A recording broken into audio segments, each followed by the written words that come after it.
In this video, we're going to talk about Adjust Colors, sometimes called Adjust Polypaint, which is found under the Tool menu. What Adjust Colors allows us to do is spot mask based on RGB value and then change the colors on our existing Polypaint. So here we have our alien. If we look under the subtools, it's just the head and the eyeball subtools. And if we look under layers, there are no layers. This Polypaint exists in the overall Polypaint for the character. Now, we created these skin markings or tattoos using the Deco brush with Polypaint. So this is all just color on the surface. Now let's say that we want to change just the color of these stripes. Well, what we can do is Control-click on the background to mask the character. Then go to Tool, Polypaint, and there's a button here called Adjust Colors. Now if we open that, it opens a separate window which we navigate just like we would in ZBrush. We can recenter the model, we can frame, zoom, move, or just use our hotkeys. Now we have a mask over the entire character right now. That's why it looks gray here. At the top of the right-hand corner, we have Reset and Restore for our settings. We can hide colors, which hides the Polypaint, and we can hide materials, which gives us just a flat color view. We can hide our mask, or we can invert the mask. Right now, the whole character is masked, so this won't have any effect. Now, if we come into this with a mask already applied, we can use our samplers here to overwrite the existing mask, to mask or to unmask. So I'm going to turn on Unmask, click this swatch, and drag over to this purple. Now what that does is it unmasks based upon this color selection. If I invert the mask, it will make the unpainted, the non-purple areas masked. Invert it again, and it makes the stripes masked. If I turn back on or turn off hide materials, we can see our materials again. Now I can adjust the tolerance of this mask using this slider here. So I can basically clamp or unclamp the masking here. Now, if I come down here to HSV Hue, if I click and drag this slider, I can change the color of the Polypaint in that unmasked area. So we can make this, let's make this very, very red. So we'll bring the HSV Hue up to red, and let's turn the saturation well up on that. And maybe let's make it brighter by turning the intensity up. Now I can also adjust based on RGB. I can do RGB intensity, RGB contrast, and RGB gamma. So let's go ahead and click OK. And now we come back into our regular ZBrush view. We can clear that mask, and you can see that it has changed just those stripes.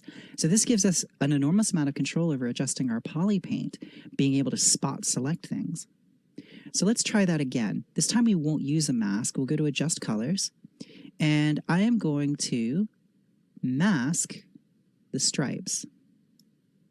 Now I'm going to invert the mask by turning off Invert Mask. So now the skin is unmasked. So what this allows me to do is come in here and make some changes. Let's increase the green intensity. We can make the skin more green. And that's not going to affect the masked areas, which are the stripes. It's only affecting the skin. So let's say, for example, I want to change the green, but not the stripes and not the face. So what I'll do is I will mask the stripes. And let's mask the face area here. I'm just going to mask over that bit of color there. Now, if I adjust my tolerance, I can turn that up and down, so we can sort of crunch that down so it's just the face. And we can blur the mask edges, so that gives us a little bit more softness around those edges. If I hide the mask, let's turn on Hide Mask. I can come in here and make another selection. So turn Hide Materials on. Let's turn off Hide Mask and see what we've got. We want to get some of that purple there. So let's go ahead and grab this. And once again, we will adjust our tolerance on just that color. We'll crunch that down so we're isolating just that face. There we go. And let's turn off Mask by turning on Hide Mask. And let's see what we've got right here. We've got a little bit here that we want to grab as well. So we'll turn Hide Mask off. And let's grab this one. And we'll get these bits in here. Let's invert the mask. Grab these bits in here. Turn Invert Mask off. And that might be a little too much. Let's dial back that and see if we can't get that right down to the face.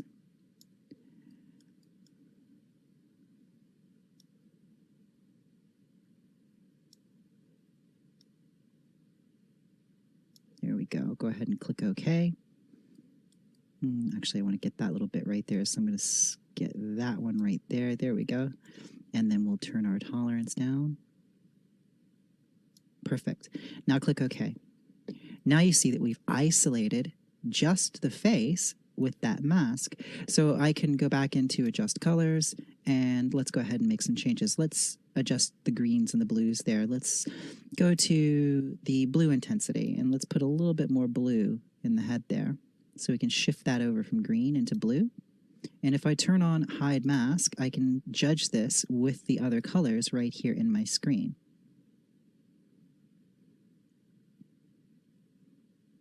So let's go ahead and turn that up to about there and click OK.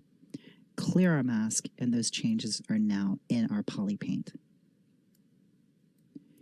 Now let's say that we wanted to do this on something that has layers. Say, for example, if you've got the alien that we painted in our chapter on Polypaint layers and sculpting, we can isolate things that are just in a layer. So let's take a look at how to do that now.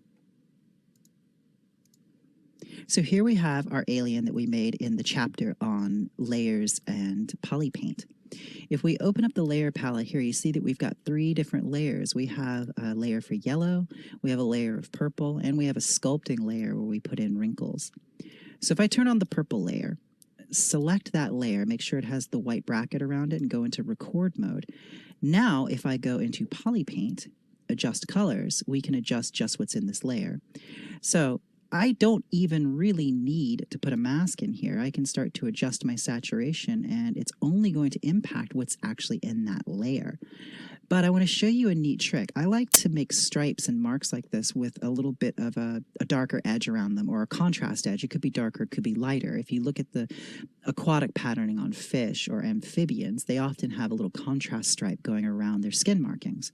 So what I'll do is I will mask based on this color. Let's turn our tolerance down. I think to about 0.3 would be good. Let's invert that mask and just see what we're getting here.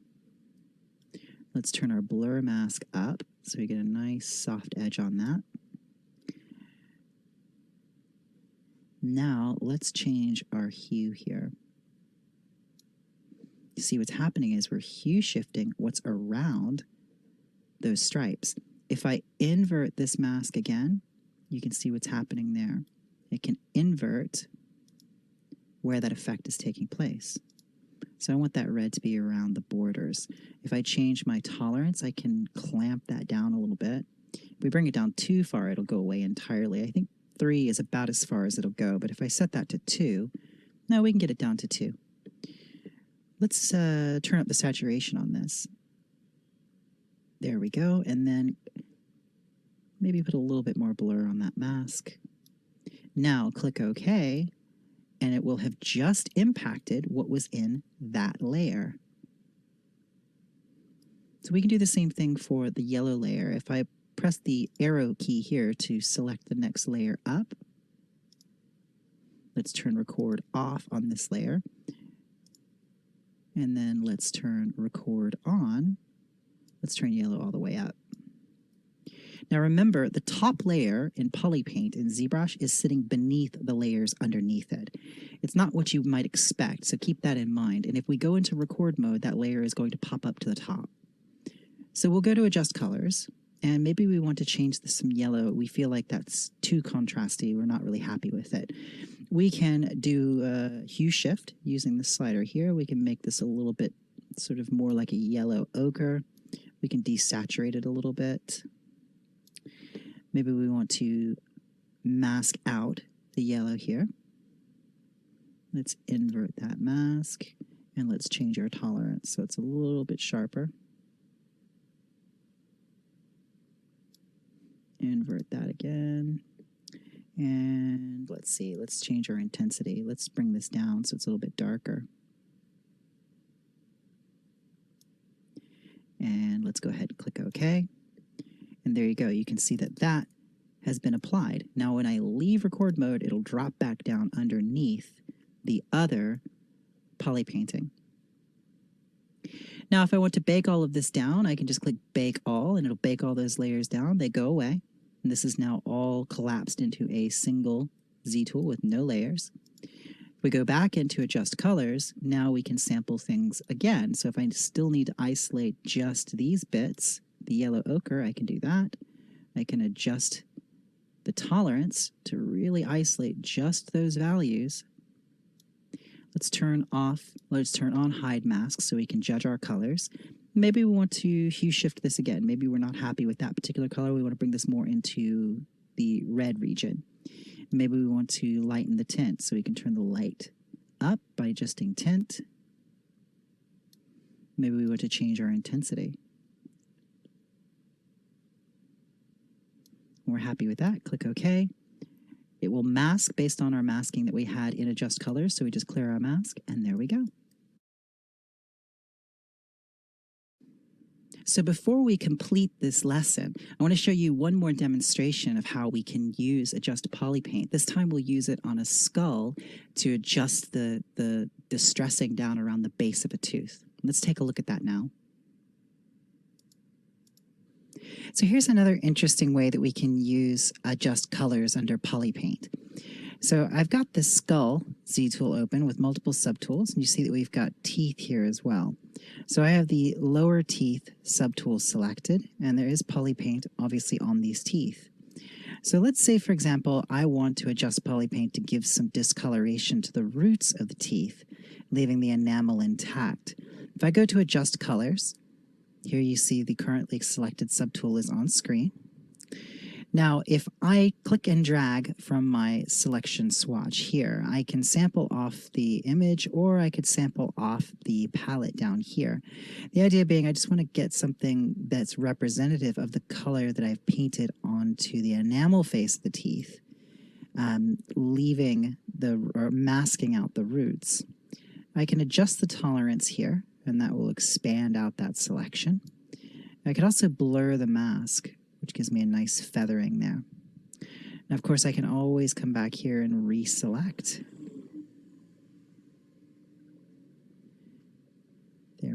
There we go. That's feeling pretty good. Tweak that tolerance as required. And now I will hide the mask. So the mask is no longer visible, and I can start to make adjustments here. So maybe I'll turn down the RGB intensity. Now you see that it's inverted. It's occurring on the enamel, not the roots. So I'm going to unclick Invert Mask.